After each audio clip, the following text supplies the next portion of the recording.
I call this a mini NDE because it was very quick, almost over before it began. The day of this mini near-death experience, I was home alone with my newly born son. I remember having such a difficult time with next to no support at all. I was utterly exhausted, mind, body, and soul.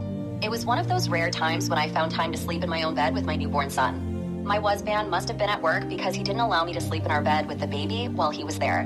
He didn't like the sounds the baby made, especially while breastfeeding. I was in the throes of postpartum depression. I had placed my little son on my chest and had fallen asleep as he nursed. Suddenly, I found myself floating on the ceiling above my bed with no idea that I had a newborn son, or who I was for that matter. I had total amnesia about my life as Tina. As I looked down at the dead woman in the bed with a tiny baby on her chest, I had no emotions at all except for a morbid curiosity. The only sound I could hear was the beating of the infant's heart. I thought what a pathetic sight it was to see this helpless little child laying upon its dead mother's breast. The more interested I became in the baby and its heartbeat, the more drawn into the scene I seemed to become. I could tell that the dead woman's heart had forgotten how to beat.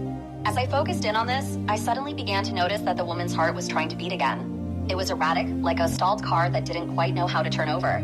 I sensed her heart listening to the rhythmic heartbeat of her newborn child, trying to match its rhythm. As soon as the woman's heart was able to match the rhythm of her baby's heart, I found myself back inside of my body, gasping for air. I could hear so distinctly my heartbeat synced with my son's, and the sound was deafening as blood pulsed heavily in my temples.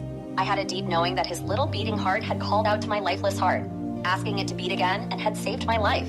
It wouldn't be the only time that my son had saved my life. We've always had a very strong bond.